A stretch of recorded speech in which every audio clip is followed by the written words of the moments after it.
This video is a part 2 to my first Deltarune theory video. If you have not seen that video, then I recommend that you watch that one first. If you do not feel like watching that video, then I will give you a quick TLDW in 5 seconds.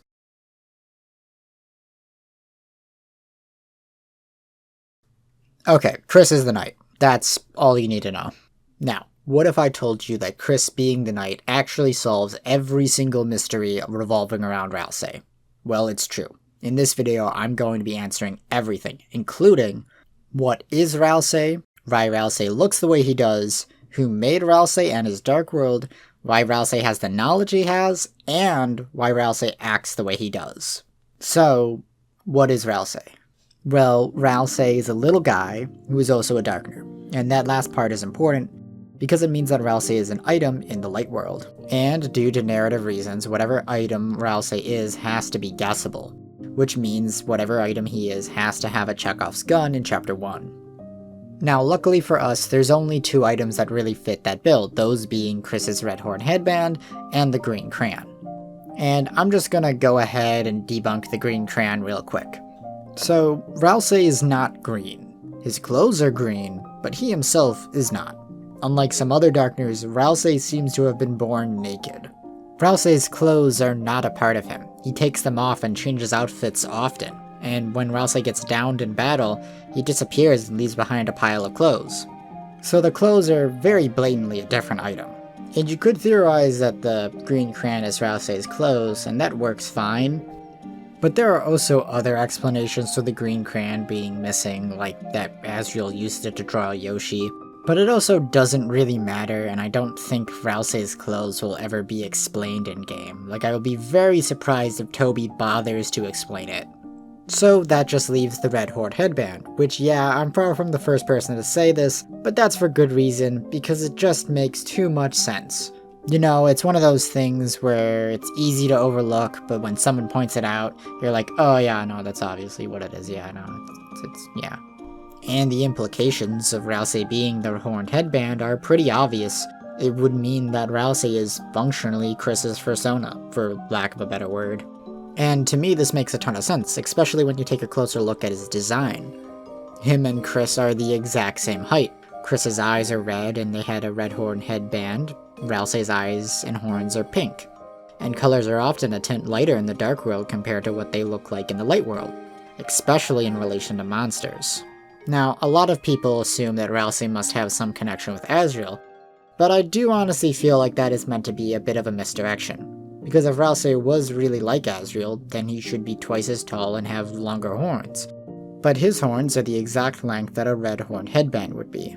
So I feel pretty confident in saying that Ralsei is the headband and is connected to Kris and not Asriel.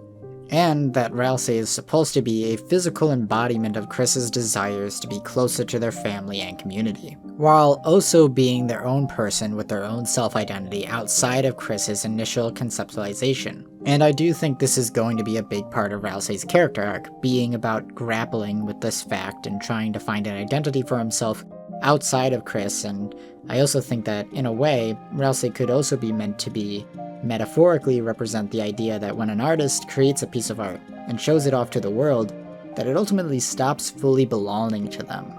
That, in a way, it now belongs to the world, and will continue to grow and change without the artist's involvement. But Ralsei being the horned headband is very important, not just for what it implies about Kris and Ralsei's characters, but also for other logistical reasons.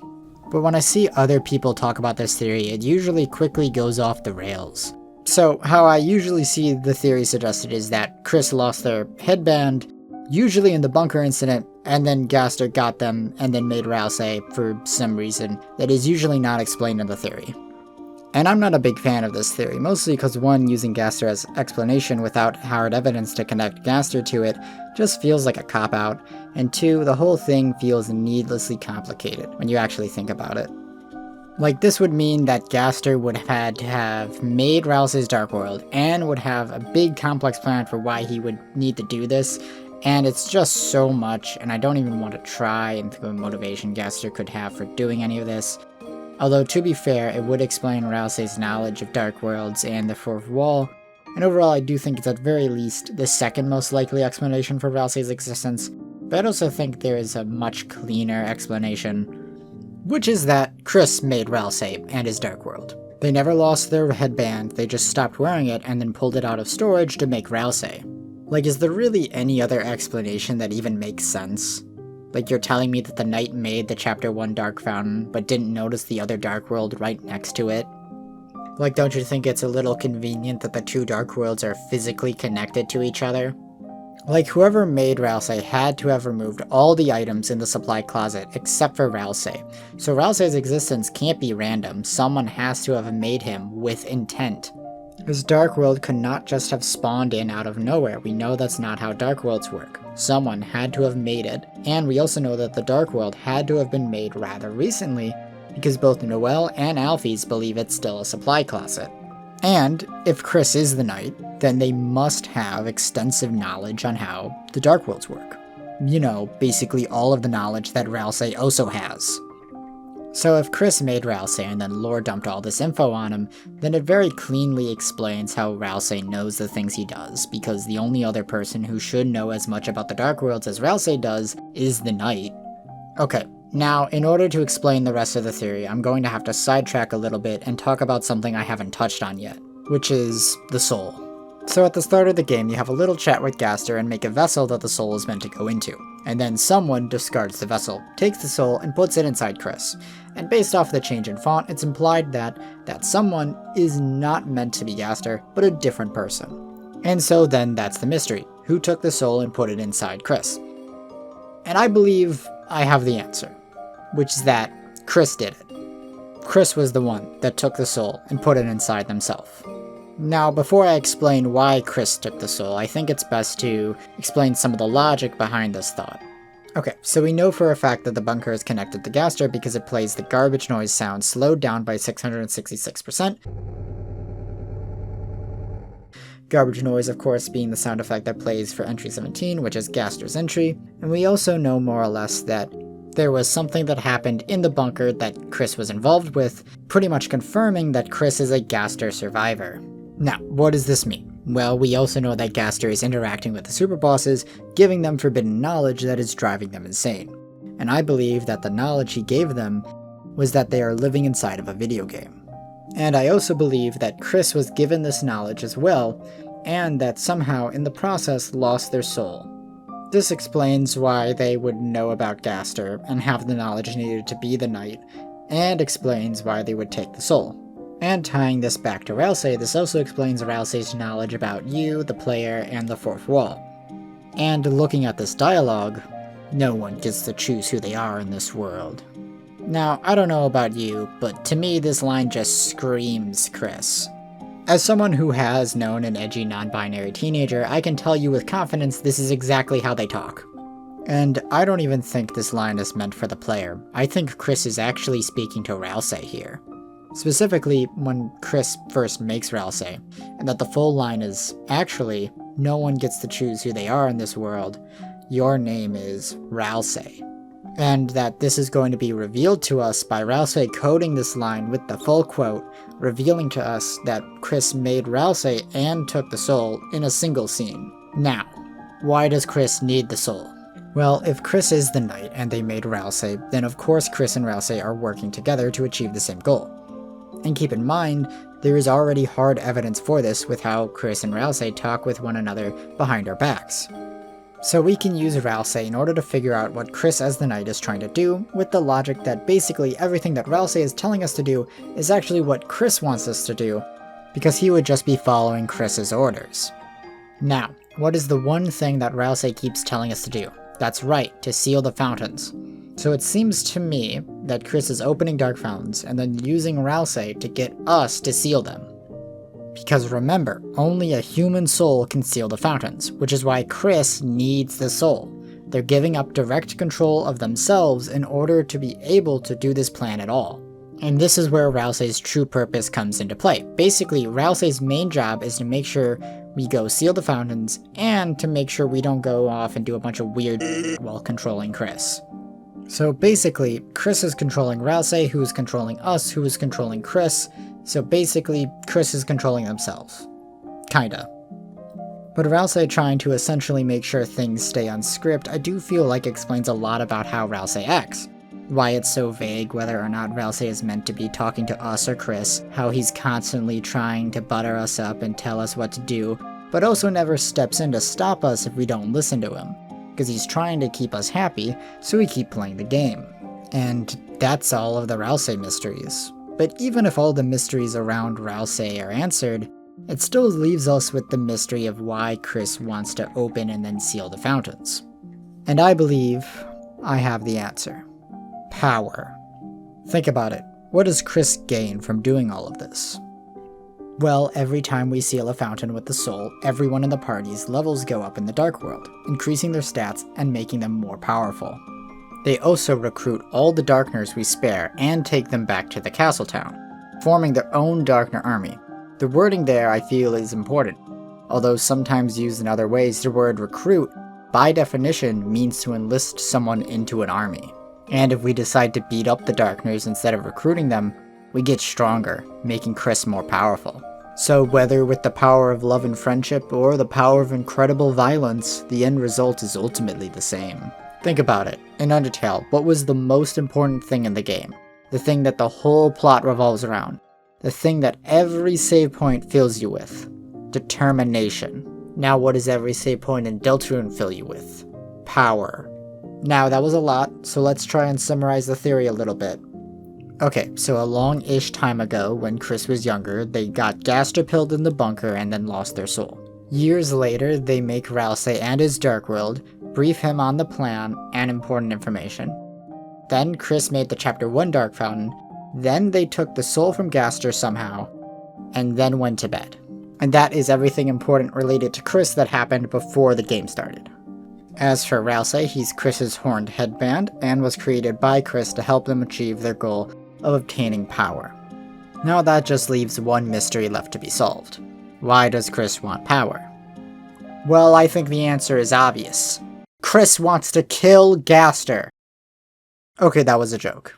Well, half joke. Now, this is the part of the theory that I don't really have a concrete answer for. I do, however, have a couple of ideas of what it could be, though. The first theory being is that Kris is trying to kill Gaster, as previously stated. Why? I don't know, revenge, I guess? The second theory is that Kris is trying to get their soul back / remove our control from their soul.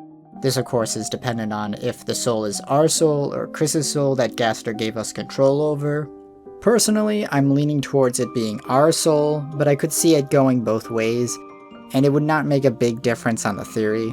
This theory could also work in tandem with the first theory, as Kris might need to confront Gaster in order to achieve this. Third theory is Kris is trying to save Des. This of course is dependent on Des still being alive, and Kris both knowing that and having at least a vague idea of where she is. The fourth theory is that Kris is trying to make the prophecy come true. This one requires that the prophecy is a real thing that Kris just knows about, not something that they just made up, which I could see it going either way, but I do think that if the prophecy is fake and made up, then it's probably going to ironically end up coming true anyway. So the fifth theory is that if time loop theory is real, then Kris could be trying to stop some bad ending from happening. Now, I do think time loop theory could work well with the theory overall, but I also feel like it would turn the plot into Madoka Magica, which is not necessarily a bad thing, but I've also already seen Madoka Magica. Now keep in mind it very well could be a combination of any or all of these, right? 1 through 4 could all be simultaneously true. Kris could be trying to get their soul back, save Des, and fulfill the prophecy, and knows that they will have to fight Gaster in order to do this. And I think that's everything. But before I go, I want to talk about why I feel like this theory works well on a narrative level. Like, I hate the idea of the ending of Chapter 2 being a red herring, because it turns a cool plot twist into an illogical gotcha that adds almost nothing to the story and just muddles the plot. Because then there has to be at least 3 people making Dark Worlds, because the Knight couldn't have made Ralsei's Dark World unless the Knight is Kris, because it wouldn't make any sense otherwise. And Kris being the Knight adds so much for their character and gives them much needed narrative presence. In order for the narrative of Kris being their own person and being different from us and them being able to override our control of them to work narratively, they have to be an active member of the plot that actually does things, more than making a single dark world. Kris being the knight makes them the most important character in the game, which they should be, and it ties into the game's already established themes of control, solves so many of the game's mysteries, like every mystery revolving around Ralsei, and helps make Ralsei a more interesting character by perfectly tying into his already begun character arc.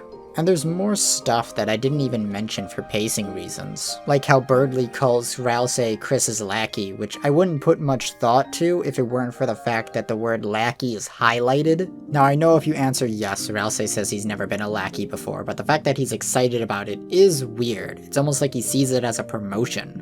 And don't you think it's a little weird that Ralsei never acknowledges the knight's existence?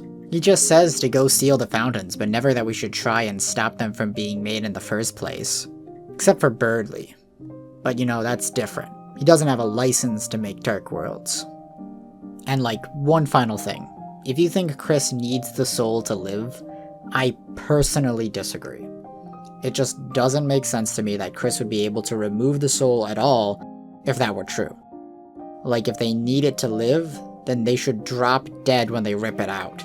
And them walking weirdly can easily be explained by them being in pain. Ripping the soul out is obviously painful.